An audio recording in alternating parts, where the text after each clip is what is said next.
Bienvenue dans cette vidéo où nous allons faire le refactoring d'une interface homme-machine en module. Et donc nous allons prendre une application existante et la découper en petits morceaux afin de la rendre plus claire et mieux structurée. Bien sûr, l'application devra toujours faire la même chose que précédemment. Alors on peut se demander, mais pourquoi faire ce refactoring on va partir sur l'application qu'on a développée dans les vidéos précédentes, donc toujours le site pour une pizzeria. Alors la première raison, c'est la lisibilité du code. Si il y a énormément de lignes de code, on ne sait plus trop où aller chercher quelle ligne de code. Et donc, si le code finalement est mis dans des petites cases, des modules, donc des fichiers, on va beaucoup plus rapidement savoir, tiens, comme on a donné un nom à un module, eh bien, c'est une information qui indique quel genre de code se trouve dans ce fichier. Une autre raison très importante, c'est la maintenabilité de nos applications. Il faut se dire que si on ne se force pas à bien structurer son code, eh bien, on risque d'avoir des duplications de code. Et quand on a des duplications de code, on a plus de chances de bugs, vu que les bugs peuvent apparaître à beaucoup plus d'endroits. Et du coup, quand on veut maintenir l'application, il y a beaucoup plus de choses à maintenir. Donc, le fait de créer, par exemple, des modules utilitaires qui vont offrir des fonctions qui peuvent être réutilisées dans différents modules, ça fait qu'on évite de la duplication de code. Et donc, voilà, c'est déjà plus simple, plus maintenable. De plus, si on a des fichiers qui ont des noms très clairs et qui couvrent un certain type de code, eh bien, on s'y retrouve très vite. Et donc, c'est pas toujours vous qui avez développé le code qui allez vous occuper de la maintenance de ce code. Et donc, il faut penser à ceux qui vont suivre toujours aussi. Et donc, c'est vraiment une grosse aide de pouvoir bien découper, bien structurer son application. Un autre point très, très important, c'est que le fait d'avoir mis un certain type de code dans un module, eh bien, peut impliquer que c'est du code général. Par exemple, c'est des fonctions utilitaires qu'on risque d'avoir envie d'utiliser sur d'autres projets. Et donc, si ce code général est éparpillé dans différents modules, on va pas s'en rendre compte. Et donc, la découpe en modules peut vraiment amener à cette réutilisabilité en vraiment choisissant une bonne découpe pour dire, voilà, ça, c'est les choses spécifiques au projet. On va jamais réutiliser. Ça, c'est les choses qu'on va réutiliser probablement sur tous les projets. Ça, peut-être sur certains projets. Ok, mais alors, comment est-ce qu'on découpe une interface homme-machine en modules? Il n'y a pas de règle. Il y a vraiment, chaque développeur va avoir ses sensibilités et donc va faire souvent un travail différent de n'importe qui d'autre. Alors, dans ce cours, on a choisi des petites conventions.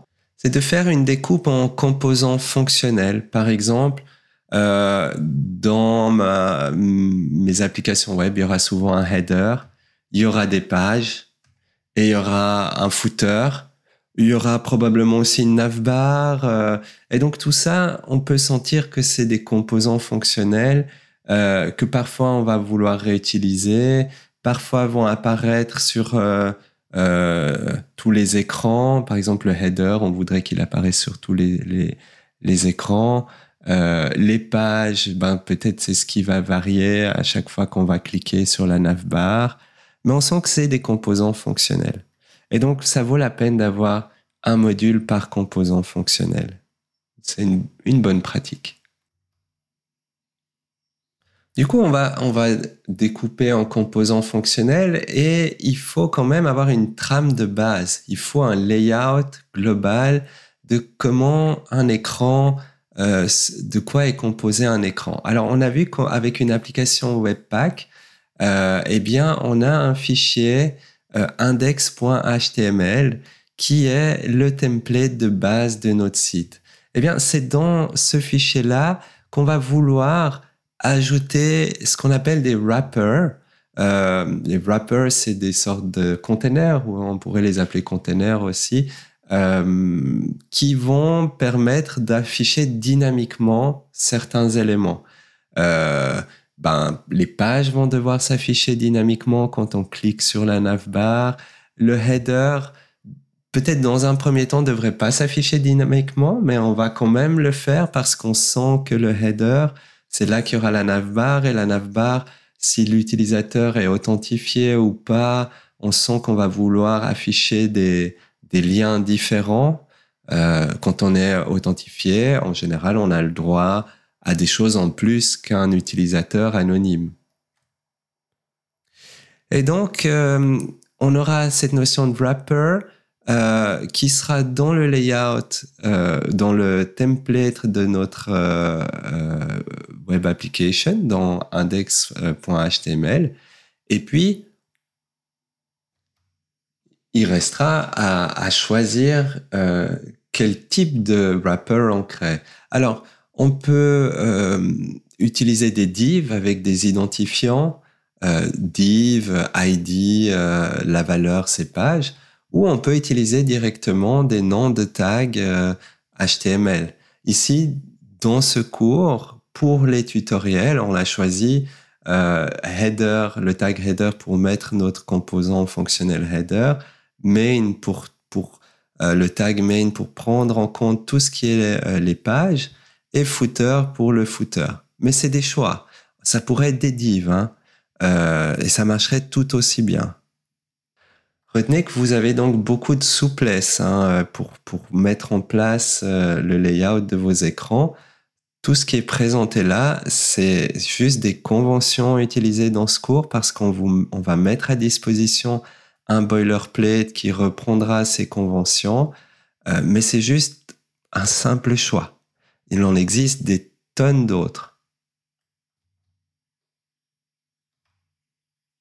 Alors, reste à savoir comment on va générer des contenus dynamiques, notamment les pages. On doit réellement prendre des décisions concernant les composants qui sont responsables de l'affichage. L'idée, c'est qu'on pourrait chaque fois avoir un composant parent qui est responsable de faire le render de son enfant. Et donc, l'enfant renverrait, une string HTML qui représente l'HTML associé. Ou bien, on peut imaginer que c'est chaque composant fonctionnel qui est responsable de s'afficher dans un wrapper. Il y a énormément de façons de prendre ça en compte. Et donc, dans ce cours, on a pris ces décisions-ci. C'est que chaque composant fonctionnel sera une fonction JavaScript. Et donc, ça veut dire qu'à la fin de chaque module qui correspond à un composant fonctionnel, on va faire un export d'une fonction JavaScript. Et le rôle de chaque composant fonctionnel, un de ses rôles, c'est de s'auto-render dans un wrapper existant. Wrapper existant, ça va être donc un container qui se trouvera la plupart du temps déjà dans le fichier index.html. Et quand on parle d'auto-render, ça veut dire qu'il va aller changer le DOM de ce container pour que le browser automatiquement affiche ce composant Nous allons voir à présent comment, pour le site de notre pizzeria, on peut découper index.html ainsi que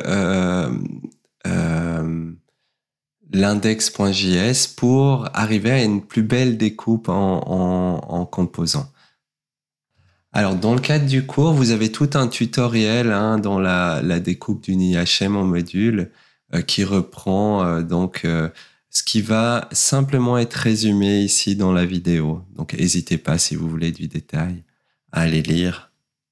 Donc, si je reprends le code de ce qu'on a développé dans les vidéos précédentes, on a index.html ici qui contient donc beaucoup d'éléments. Le footer ici, vous voyez qu'il a beaucoup de choses. Le header, il a aussi un title. Alors tout ça, on veut le mettre maintenant dans des modules, tout ce code-ci, pour que le header et le footer soient dynamiques. Et puis aussi le main qui va contenir les différentes pages de la pizzeria. Et dans un premier temps, il n'y aura que la homepage. Eh bien, on veut aussi que finalement, là, on n'ait que des containers et qu'on ne fasse pas grand-chose. Et index.js, là, il y a du code, différents types de code. Ben ça, principalement, c'est le code qui va se retrouver dans la homepage. Première étape, alors on crée juste nos containers. Et donc, on a fait du nettoyage. On n'a plus que le header pour notre composant fonctionnel header, le footer pour notre composant fonctionnel footer et le main. Vous voyez que donc là, c'est vraiment un layout très épuré au niveau d'index.html. Et puis, on va créer 3 nouveaux fichiers.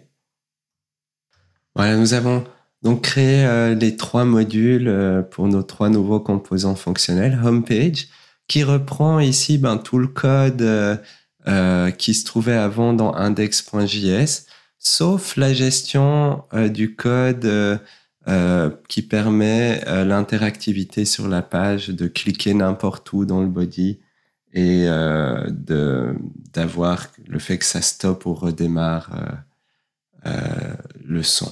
Voilà. On l'a pas mis dans la homepage parce qu'on veut que ça soit un code qui soit toujours actif sur toutes les pages. Et donc, on a décidé de le mettre dans le header. Le header, c'est là qu'il y a le player de musique. Et donc, on a ici dynamiquement été récupéré le header.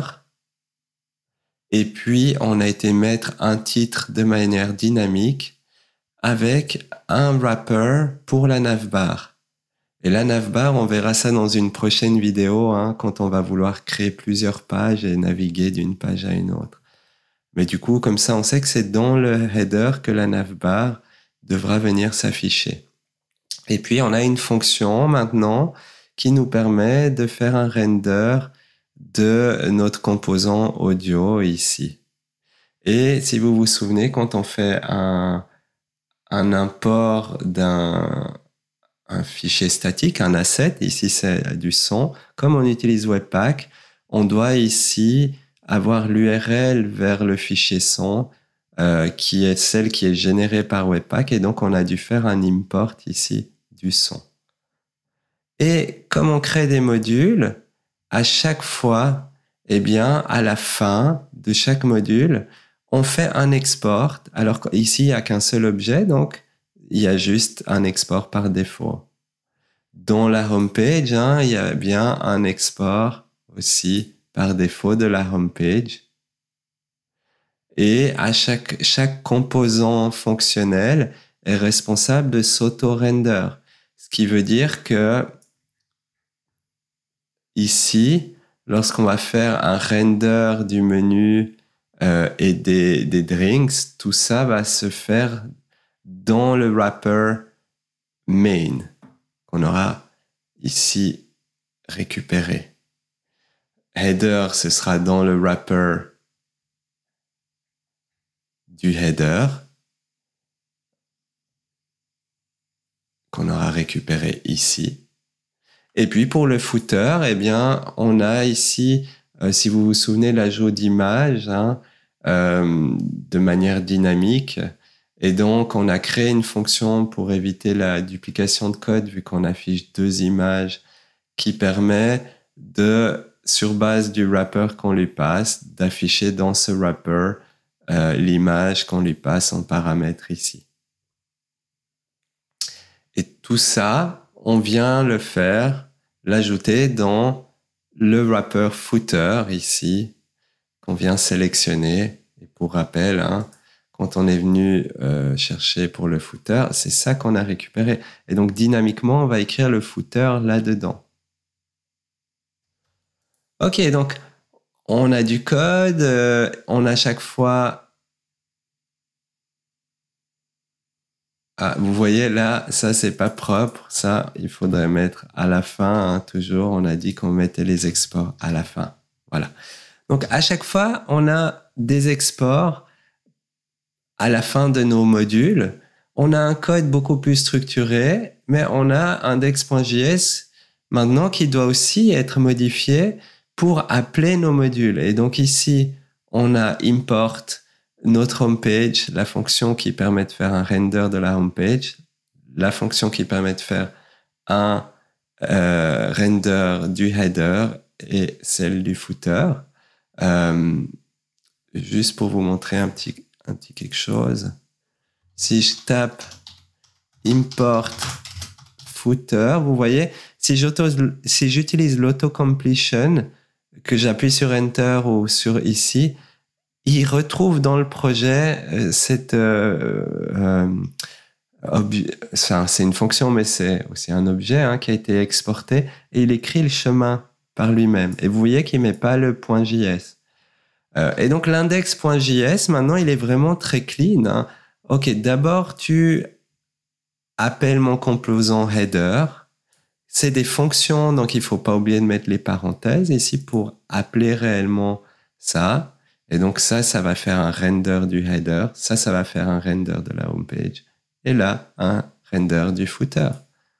Vous voyez que ça devient réellement facile de comprendre ce code, de savoir, tiens, si je veux voir tout ce qui touche à la homepage, ben c'est là. Tout ce qui touche au footer, c'est là-dedans. On peut passer sur une variable toujours, où là c'est le nom d'une fonction. En appuyant sur CTRL sur son clavier, on voit qu'il y a un lien qui apparaît et on peut cliquer à l'aide du clic gauche de la souris et on arrive direct dans le code associé. Pratique, comme ça on est dans le module qui nous intéresse. Voilà, donc on a vu comment créer des composants fonctionnels pour la homepage, le header, le footer. Je pense que déjà, à la vue du code actuellement, vous sentez que c'est vraiment pratique de catégoriser du code dans des modules. C'est beaucoup plus clair maintenant, le index.html, index.js. Qu'est-ce qui fait index.html est beaucoup plus léger. Et donc, la complexité de nos interfaces va être rajoutée dans des composants fonctionnels. Qui vont pouvoir être réutilisables dans certains cas. Et donc, vraiment tout l'intérêt de cette gestion de modules. Dans la prochaine vidéo, on va voir comment naviguer entre les pages, comment gérer l'affichage des pages lors du chargement, lorsqu'on utilise l'historique du browser. On va faire ce qu'on appelle le routage des pages. Voilà, à bientôt.